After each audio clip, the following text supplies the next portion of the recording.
पिंकी का चूहा। पिंकी को केक बनाने का बहुत शौक था। उसने ऑनलाइन कई अच्छी जगहों से केक बनाना सीख लिया था। पिंकी बड़ी मेहनत से बहुत खूबसूरत सा एक केक बनाती है। कितना सुंदर केक बना है। अभी माँ को बुला के लाती हूँ। पिंकी अपने माता पिता को बुलाने के लिए बाहर जाती है और पीछे से उन्हीं के घर में रहने वाला एक चूहा केक पर नजर डालता है। हाँ?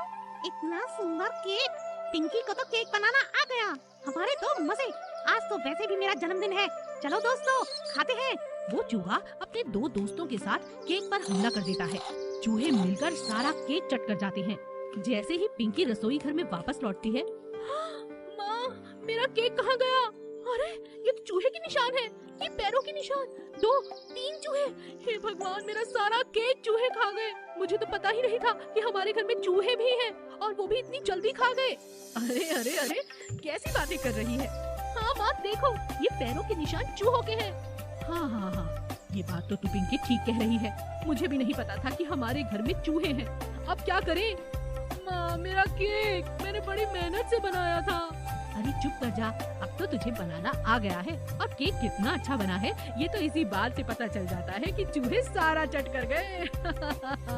माँ, तुम मजाक कर रही हो। अरे कोई बात नहीं बेटी, किसी जीव का पेट ही तो भरा है। चल, हम इसका कोई उपाय निकालते हैं। बाहर से थोड़ी गीली मिट्टी लेकर आ। मैं तुझे एक आज उपाय बताती हूँ जो तेरी नानी ने मुझे बताया था। अच्छा माँ, अभी लाती हूँ। पिंकी थोड़ी सी मिट्टी लेकर अपनी माँ के पास आती है। चल आजा, बैठकर एक छोटा सा चूहा बना। फिर से चूहा? मैंने कहा ना, चूहे का नाम भी मत लो। इन चूहों ने तो मेरा केक खा लिया और आप मुझसे फिर से चूहा ही बनवा रही हो। मुझे तो लगा था आप दोबारा केक बनाने के लिए कहोगी। अरे केक भी बना लेना, पहले एक मिट्टी का चूहा बना। जैसा कहती हूँ करके तो देख। पिंकी अपनी माँ की बात मानती है और एक मिट्टी का चूहा बना लेती है। अब इस चूहे को जाकर रसोई घर में रख दे। आज के बाद कभी कोई चूहा हमारी रसोई में नहीं आएगा। ये बहुत पुराना नुस्खा है, पर ऐसे कैसे नहीं आएगा? अरे, जब हम इसकी पूजा अर्चना करेंगे तो वो लोग ये सोचेंगे कि चूहे हमारे वंशज थे, फिर वो हमें परेशान नहीं करेंगे। पिंकी अपनी माँ की बताई हुई बात को वैसा ही मानती है और सुबह शाम मिट्टी के चूहे के आगे अगरबत्ती जलाती है। जब चूहे ये बात देखते हैं तो आपस में बात करते हैं। अरे, ये तो हमने बहुत गलत किया। ये तो हमारे ही बच्चे हैं।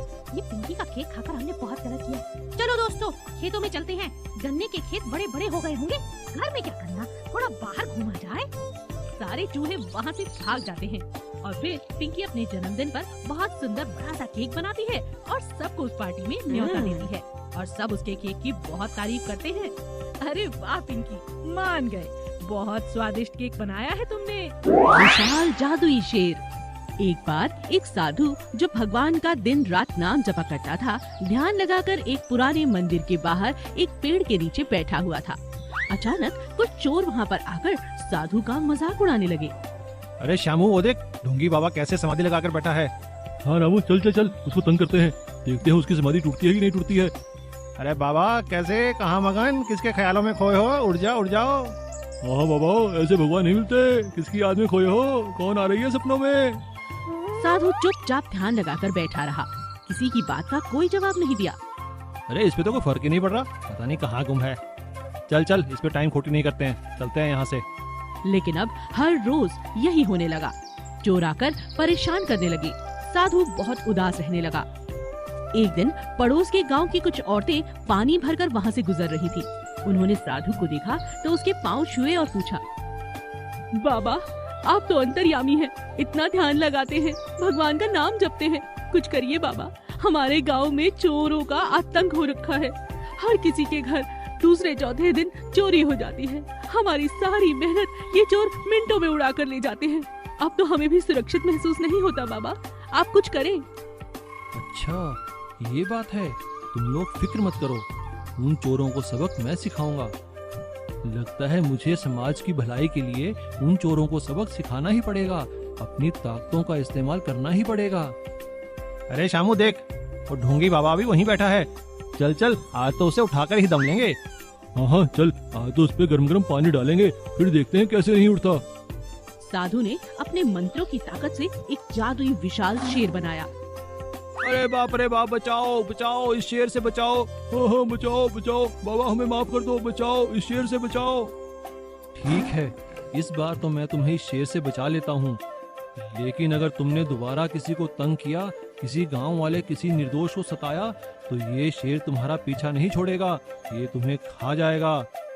हाँ बाबा, मेरी तौबा, मेरे बाप की तौबा, हम किसी को तंग नहीं करेंगे, हम कसम खाते हैं। हाँ बाबा जी, हाँ बाबा जी, हम कसम खाते हैं, हम किसी को तंग नहीं करेंगे।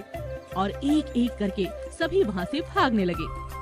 बाबा, आपकी कृपा हुई, अब यहाँ पर कोई चोर नहीं आता, पूरे गांव में खुशहाली ही खुशहाली है। हम आपका ये एहसान कभी नहीं भूलेंगे बाबा।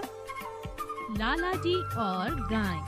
सेठ करमचंद बहुत पैसे वाले थे। उनके घर में एक गाय बंधी रहती थी, जिसका दूध वो पीते थे और घी बनाकर उसी का खाना घर में बनाया जाता था। ये गाय लाला जी के पास उनके पिताजी के जमाने से थी, इसीलिए वो गाय से बहुत प्यार करते थे। धीरे धीरे लाला जी की उम्र बढ़ती जा रही थी। एक दिन लाला जी की पत्नी ने उनसे कहा, अब हमारी उम्र बहुत हो गई है, ये हमारी गैया भी बूढ़ी हो रही है, क्यों ना इसे किसी को दान कर दे जो इसका ख्याल रख सके। लाला जी नाराज हो जाते हैं। अरे भगवान, तुमने ऐसा सोचा भी कैसे? तुम ये भूल गई कि इस गाय ने हमें कितना दूध घी दिया है। मैं तो बस एक बात कह रही थी, अगर आपको नहीं देना है तो रहने दीजिए। एक दिन लाला जी के घर में चोर आ जाते हैं। लाला जी उस दिन शहर से कुछ काम के लिए बाहर जाते हैं।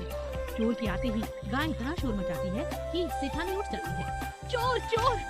लाला जी की पत्नी चोरों को रंगे हाथ पकड़ लेती है। तुम्हारी हिम्मत कैसे हुई? तुम्हें कैसे पता चला कि लाला जी आज घर पर नहीं है? देखो, ज्यादा बकवास मत करो और जो कुछ भी तुम्हारे पास है मेरे हवाले कर दो, वरना मैं तुम्हें मार डालूंगा। इतने सारे जेवर लेकर क्या करोगे? चोरी करना बुरी बात है। अरे ये कोई उम्र है चोरी करने की? जाकर मेहनत मजदूरी करो। ये तो भला हो हमारी गाय का जिसने मुझे उठा दिया, नहीं तो आज अनर्थ हो जाता। देखो, मैं कहती हूँ ये जेवर छोड़ो और जाओ यहाँ से। चोर अपनी आप बीती बताता है। वो बताता है कि उसके बच्चे भूखे हैं, उसे मजबूरी में ये चोरी का काम करना पड़ रहा है। सेठानी को उस पर दया आ जाती है और वो कहती है, अच्छा ठीक है, मैं तुम्हारी मदद करती हूँ, लेकिन ये जेवर यहीं छोड़ दो। आंगन में हमारी एक गैया बनी हुई है, वो हमारे पास बरसों से है। लाला जी का लगाव उससे बहुत ज्यादा है। तुम चाहो तो उस गैया को ले जाओ, उसका दूध भी होगा, घी भी होगा। तुम्हारे घर में अनाज की कभी कोई कमी नहीं होगी। चोर सेठानी के पैरों में गिर जाता है, उसका धन्यवाद करता है। आपका बहुत बहुत धन्यवाद, आपने मेरी मदद की। मैं आपका ये एहसान जिंदगी भर नहीं भूलूंगा। अगले दिन जब सेठ वापस लौटता है और गैया को वहाँ नहीं पाता तो वो बहुत नाराज हो जाता है। अरे भगवान, गैया कहाँ गई? तुम्हें गाय का ध्यान नहीं रख सकती? तब सेठानी उन्हें समझाती है, अजी बस भी करो, कितना दूध कितना घी उस गैया ने हमें दिया। हमारे घर में किसी चीज की कोई कमी नहीं। कल रात चोर आए थे, जानते हो, पुश्तैनी हार, घर के सारे कागजात और ना जाने कितना पैसा ले जाने वाले थे। मैंने उन्हें रोका और इस गैया ने ही हमारी मदद की थी। मगर जानते हो, उसकी आप बीती सुनकर मेरा मन पसीज गया और गैया मैंने उसे दे दी है। उसके बच्चे भूखे हैं। अगर आज हम किसी के घर में अनाज, दूध, इन सब का प्रबंध कर देते हैं तो कितना बड़ा पुण्य हमें मिलेगा। और आप ही तो कहते थे, गौ दान से बड़ा कोई दान नहीं। हाँ, तुम ठीक कहती हो। सेठ को गैया की याद तो बहुत आती है, वो उससे मिलने भी जाता है, मगर उस चोर को एक नौकरी देकर उसकी मदद कर देता है और गैया भी अपने साथ वापस नहीं